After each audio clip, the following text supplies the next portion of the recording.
Gold trusted gold buyers. మీరు తాకట్టు పెట్టిన బంగారాన్ని విడిపించి ఈ రోజు ఉన్న మార్కెట్ ధరకు కొనబడును.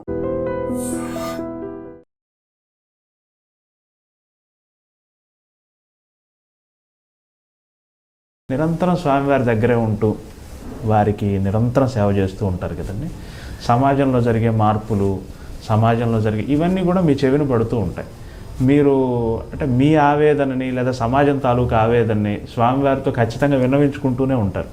ప్లస్ స్వామివారిలో క్షణక్షణానికి వచ్చే ఆ మార్పులు, ఆ స్పందనలు అవి మామూలు మా బోటి వాళ్ళని గుర్తించడం. కానీ మీ బోటి వాళ్ళు మీకు అర్థమవుతుంది, స్వామివారు నవ్వారు, కోప్పడ్డారు, ఇట్లాంటి సూక్ష్మమైన ఫీలింగ్స్ మీకు అర్థమవుతుంది. అది దేవాలయంలో కులశేఖరపడి అని ఒక థ్రెషోల్డ్ ఉంటుంది. అంటే అది ఆ మెట్టు దాటి ఎవరు లోపలికి రాకూడదు, అర్చకులు తప్ప. నాకు సంబంధించినంత వరకు కులశేఖరపడికి బయట ఉన్నది భౌతికమైన ప్రపంచం, కులశేఖరపడి లోపల ఉన్నది ఒక మానవాతీతమైన ఒక పరిమాణంలో ఉంటుంది. అక్కడి నుంచి బయట ప్రపంచాన్ని చూసినప్పుడు మనకు అది పారదర్శకం అయిపోతుంది. వచ్చిన ప్రతి మనిషి ట్రాన్స్పరెంట్ అయిపోతాడు అక్కడ మా దృష్టికి. బయట ప్రపంచంలో జరిగే పరిణామాలు వీటన్నిటినీ కూడా అక్కడ చూస్తూ ఉంటాం. భక్తులనే పేరుతో వచ్చే కొంతమంది, నిజంగా భక్తితో వచ్చే కొంతమంది, వారికి అక్కడి సిబ్బంది చేసే సేవలు, వీటన్నిటిని చూసినప్పుడు కాస్త బాధగా ఉంటుంది, కొన్ని సమయాల్లో జుగుప్సగా కూడా ఉంటుంది. అప్పుడు నేను ఈ ప్రపంచాన్ని చూడకుండా స్వామివారి వైపు తిరిగి కూర్చుంటాను. లేకపోతే స్వామివారిని అలా చూసినప్పుడు స్వామివారు నవ్వుతూ ఉంటారు, ఇదంతా నా లీలే, నేనే వీళ్ళందరినీ ఇలా ఆడిస్తున్నాను అంటారు. సరే, ఇంకా కాకపోతే మనకు రామాయణ మహాభారతాల్లో చెప్పారు యుగ ధర్మాలు అనేది ఉంటాయి. కృతయుగంలో 4 పాదాల ధర్మం నడిచిందని, తర్వాత 3 పాదాలు, తర్వాత 2 పాదాలు, కలియుగంలో 1 పాదం. కలియుగం ముదిరినప్పుడు అంటే చివరి ప్రళయ సమయం వచ్చినప్పటికీ ఆ ఒక్క కాలు కూడా విరిగిపోయి ధర్మదేవత కుంటుతూ నడుస్తూ ఉంటుందని అది చూస్తున్నాం.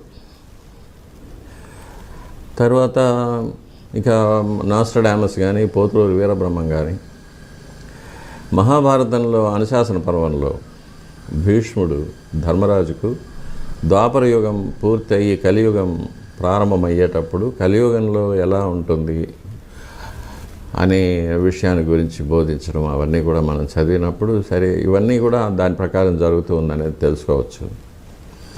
ఇది కాకుండా హ్యూమన్ ఎవల్యూషన్లో కూడా మనుషుల్లో ఒక క్రూరత్వం, ఒక అత్యాశ, హింసాత్మకమైన ప్రవృత్తి అంటే తమోగుణం, ఇవన్నీ కూడా ఎక్కువ అవుతుందని, తరువాత ఇంకాస్త ముందుకు వెళితే మానవుల్లో 2 జాతులు తయారవుతాయని. ఒకటి పూర్తిగా భౌతికమైన లాలసత్వం, అటువైపుగా ప్రయాణించి రాక్షస ప్రవృత్తితో మనుషులు అయిపోతారని. ఇంకొక శాఖగా మానవాతీతమైన శక్తులు పొందినవారు, ఎక్స్ట్రా సెన్సరీ పర్సెప్షన్ అంటాము, అటువైపుగా ఒక మానవ జాతి ఉద్భవిస్తుందని ఇప్పుడు మనం కూడా చూస్తూ ఉంటాం. చాలామందిలో చిన్నపిల్లలు కూడా పూర్వజన్మ జ్ఞానం రావడం, లేక ఇప్పుడు రష్యాలో దీని మీద చాలా చాలా రీసెర్చ్ జరుగుతుంది, యుఎస్ఏలో కూడా జరుగుతుంది. మనుషులు కొన్ని సమాధి స్థితికి పోవడం, అందులో జరిగే మార్పులు, వాటి మీద. ఇవి కాకుండా అష్టసిద్ధులు, అణిమ, గరిమ, లఘిమ అలాంటివి, దూరశ్రవణం, దూరదృష్టి, తర్వాత భవిష్యత్తులోకి వెళ్ళడము, it's called out of the body experiences అంటాము. తర్వాత నియర్ డెత్ ఎక్స్పీరియన్సెస్, ఇట్లాంటివన్నీ బయటపడ్డాము. ఇవన్నీ కూడా ఆ దిశగా మనకు కనిపిస్తున్న ఎవిడెన్సెస్ ఇవి. కాబట్టి ఇవన్నీ మనం చూస్తూ ఉంటాము. ఇదే కాకుండా దేవాలయంలో అప్పుడప్పుడు కొంతమంది మహాయోగులు, సిద్ధులు, మహర్షులు కొన్ని పుణ్యదినాల్లో వస్తూ ఉంటారు. వారు కూడా వచ్చి స్వామివారిని దర్శించుకుంటారు. స్వామివారి నుంచి కొంత దివ్యమైన శక్తిని స్వీకరించి వెళ్ళిపోతూ ఉంటారు. వారు మామూలుగా ఎవరితో మాట్లాడరు, ఎవరిని చూడరు, ఎవరిని స్పర్శ చేసుకోరు. కానీ వారు వచ్చినప్పుడు దేవాలయం అంతా కూడా పూర్తిగా ఒక వైబ్రేషన్ ఉంటుంది.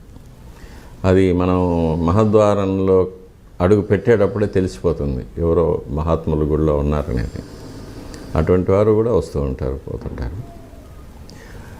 అది మీరు అనుభూతి చెందగలరు, మీరు ప్రత్యక్ష సాక్షులు కాబట్టి. అది ఒక వేవ్ లెంత్ అంతే. ఆ వేవ్ లెంత్కి మనం వెళ్తే మనం వీ కెన్ ఫీల్ దెమ్. అది తెలుస్తుంది. చాలామంది ఉన్నారు మన